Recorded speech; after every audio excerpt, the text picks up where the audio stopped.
अगर आप एक ही स्तर बनाए रखना चाहते हैं तो कुछ भी नया नहीं होगा। एक लीडर का मतलब है कि आप एक जुनूनी आदमी हैं जो हमेशा कुछ नया करना चाहता है। आपका जीवन एक एडवेंचर है। जब हर कोई आपकी ओर देख रहा हो और अगर आप गिर जाते हैं तो ये बहुत बुरा होता है। तो ये बहुत बहुत महत्वपूर्ण है कि आप मशीन को अपग्रेड करें।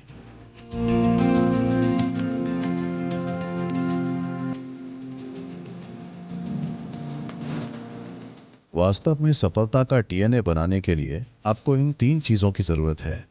गहरी समझ या इंसाइट, निश्चित रूप से ईमानदारी और प्रेरणा। अगर आप प्रेरित होना चाहते हैं तो पहली बात यह है कि आपको करने के लिए अपने आप से कुछ बड़ा खोजना होगा। कुछ ऐसा जो आपसे बड़ा हो।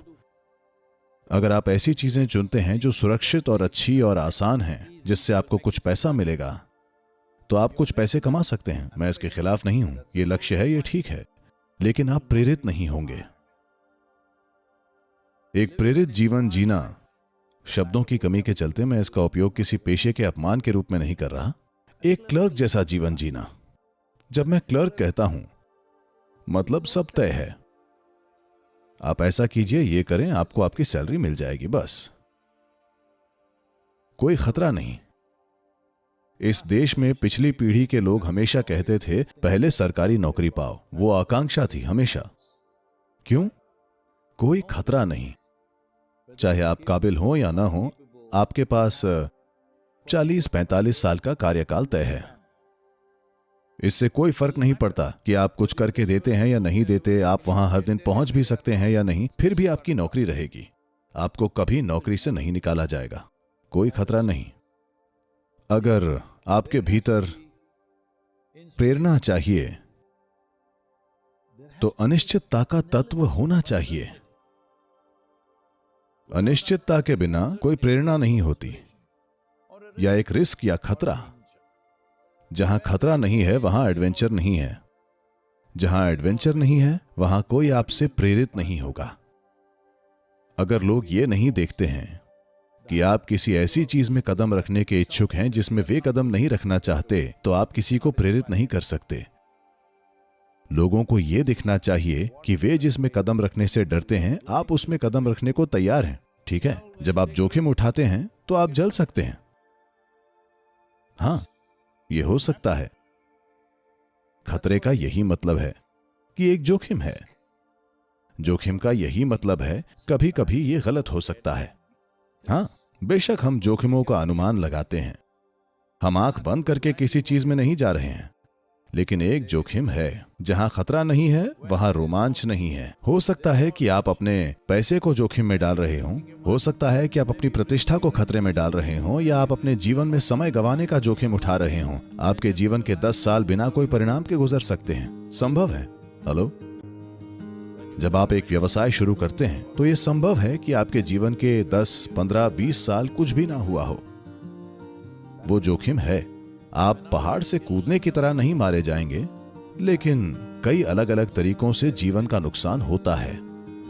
तो अगर प्रेरणा चाहिए तो एक मूल तत्व है ईमानदारी। जहां ईमानदारी नहीं वहां आप प्रेरणा नहीं दे सकते। ईमानदारी का मतलब बस इतना ही है। ईमानदारी को नैतिकता, मूल्यों का एक बंडल मत समझिए। नहीं, ईमानदारी का मतलब है कि आपकी प्रतिबद्धता खुद से बड़ी है। यह आपका व्यवसाय हो सकता है, या आपका समुदाय, या आपका देश, या शायद पूरी दुनिया ही। हम नहीं जानते क्या, लेकिन आप अपने से कुछ बड़े के लिए प्रतिबद्ध हैं। तब लोग देखते हैं कि आप में ईमानदारी है। लोग ईमानदारी का अनुभव करते हैं क्योंकि आप अपने स्वार्थ से परे किसी चीज के लिए प्रतिबद्ध हैं।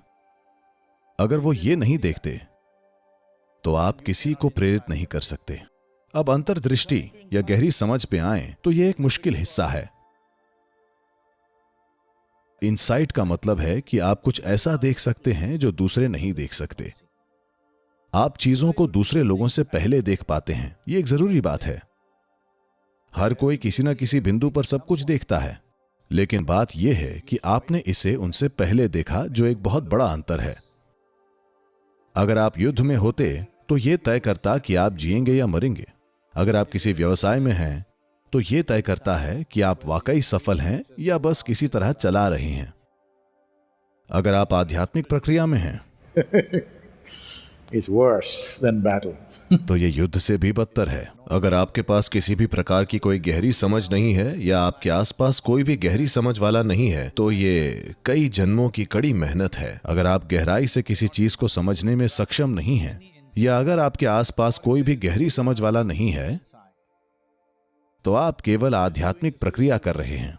अब आप कई जन्मों की गुलामी के लिए हैं, इसलिए वे दुनिया में हर जगह सबसे गंभीर किस्म के हो जाते हैं। इसलिए अगर गहरी समझ को आना है तो एक महत्वपूर्ण आयाम है। गहरी समझ न होने का एक बड़ा कारण यह है कि लोग बड़े स्तर पर अपनी तार्किक बुद्धि से काम करने की कोशिश कर रहे हैं। ये उस प्रकार की शिक्षा का दुर्भाग्यपूर्ण परिणाम है जो हर जगह दी जाती है, जहां आपकी तार्किक बुद्धि को एक प्रमुख मूल्य के रूप में देखा जाता है। आपकी तार्किक बुद्धि कैसे काम करती है, अगर इसे समझें तो आपकी बुद्धि केवल उस जानकारी के साथ कार्य करती है जो इसमें डाली गई है। जानकारी का मतलब है स्मृति, किसी की स्मृति या आपकी स्मृति। स्मृति का मतलब है ऐसी चीजें जो पहले हो चुकी हैं। इसलिए अगर आप अपनी मौजूदा जानकारी से कार्य करते हैं तो आप इस जानकारी को कई तरह से तोड़ मरोड़ के इससे कुछ बना लेते हैं जो थोड़े समय के लिए जादू जैसा लग सकता है। लेकिन एक बात बिल्कुल साफ है, कुछ भी नया नहीं होगा क्योंकि आप अपनी ही जानकारी में उलझे हुए हैं। तो गहरी समझ का अर्थ है कि आप किसी सीमित चीज के साथ अपनी पहचान नहीं बनाते हैं। सीमाओं के साथ आपकी पहचान मुख्य रूप से उस जानकारी से आती है जिसे आप इकट्ठा करते हैं। अभी आपकी पहचान कहने के लिए आपकी व्यक्तिगत योग्यताओं से होती है। अब आपने जिससे अपनी पहचान बनाई वही आप बन जाते हैं। या मान लें कि आपकी पहचान आपके समुदाय या आपके देश के साथ है और आप वही बन जाते हैं। आप जिससे पहचान जोड़ते हैं आप वही हो जाते हैं। उस अर्थ में आप जीवन को वैसे ही नहीं देख पाते जैसा वो है। अगर आप चीजों को ठीक उसी रूप में नहीं देख पा रहे हैं जैसी वो हैं, तो ये केवल इसलिए है क्योंकि आपने मानवीय ध्यान और बुद्धि की तुलना में स्मृति को अधिक महत्व दिया है। असल में आपकी याददाश्त की तुलना में मानवीय ध्यान और बुद्धिमत्ता का कहीं अधिक महत्व है। आपको पता है, आपने एंड्रू कार्नेगी के बारे में सुना है? एंड्रू कार्नेगी ने अमेरिका में बहुत पैसा कमाना शुरू किया। ये इन बेजोस और मस्क और जो भी हो, इन सभी लोगों के दिन नहीं थे। कोई अरबों नहीं बना रहा था। लोगों की कमाई में हमेशा थोड़ा थोड़ा करके इजाफा हुआ, लेकिन इस आदमी ने बेहिसाब पैसा कमाना शुरू कर दिया। तो स्वाभाविक रूप से एक संदेह था, ये कहां से आ रहा है? क्योंकि इन 20-30 के दशक में अमेरिका में ढेरों पॉन्जी स्कीम योजनाएं थीं, तो उन्होंने सोचा कि वो कुछ कर रहा है। इसलिए कार्नेगी की जांच के लिए कांग्रेसियों के एक समूह का गठन किया गया। ये जांच कुछ समय तक चली और उन्हें कुछ भी गलत नहीं मिला। फिर उन्होंने उसे बुलाया और जांच में उससे पूछा, हमें कुछ गलत नहीं लग रहा है, इसमें पक्का कुछ गलत होना चाहिए क्योंकि आपने इतने कम समय में इतना पैसा कमा लिया है। यहां कहीं कोई अपराध होना ही चाहिए। कहां है? वे उससे पूछ रहे हैं। तो उसने कहा, देखिए, मैं किसी भी चीज को देखकर उस पर 5 मिनट तक पूरा ध्यान दे सकता हूं। क्या आप में से कोई ऐसा कर सकता है? उन्होंने सोचा, बकवास क्या, 5 मिनट क्या, हम ध्यान नहीं दे सकते, हमें बताओ ये क्या है। इसीलिए उसने 5 मिनट के लिए एक प्रयोग किया। कोई भी कुछ सेकंड से ज्यादा ध्यान नहीं दे सका। हर जगह उनका ध्यान जा रहा था। तब उन्हें एहसास हुआ कि वे 5 मिनट तक ध्यान नहीं दे पा रहे हैं। फिर उसने कहा, तुम्हें अमेरिका नहीं चलाना चाहिए। अगर तुम लोग इस देश को ऐसे चलाओगे तो ये कहीं नहीं जाएगा। क्योंकि ध्यान अस्तित्व में दरवाजे खोल सकता है। स्मृति बस अतीत को रिसाइकल करेगी। दुर्भाग्य से अभी डेटा बहुत बड़ा होता जा रहा है, लेकिन वैसे भी एक बार आर्टिफिशियल इंटेलिजेंस अधिक प्रचलित हो जाएगी तो जानकारी वाले लोग फिर डूबेंगे। मेरे फोन में आप सभी की कुल जानकारी से ज्यादा जानकारी है। हेलो, हाँ या ना? ये एक दिन में पीएचडी अर्जित करने में सक्षम है। हाँ, इसके पास पर्याप्त जानकारी है। इसलिए सूचना और जानकारी को बुद्धिमत्ता समझने की गलती ना करें।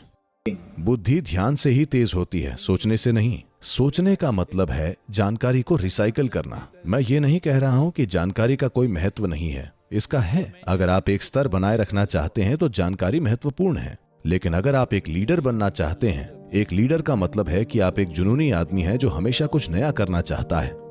कुछ नए से ये मतलब है कि आप हर समय अपरिचित इलाकों में जाना चाहते हैं। अपरिचित इलाके का मतलब है कि आप सजगता के साथ खतरे में कदम रख रहे हैं। तो आपका जीवन एक एडवेंचर है, क्योंकि ये एक एडवेंचर है। हर कोई आपकी ओर देख रहा है। जब हर कोई आपकी ओर देख रहा है और अगर आप गिर जाते हैं तो ये बहुत बुरा होगा। इसलिए अपनी गतिविधि को अपग्रेड करने से पहले यह बहुत बहुत महत्वपूर्ण है कि आप अपनी मशीन को अपग्रेड करें।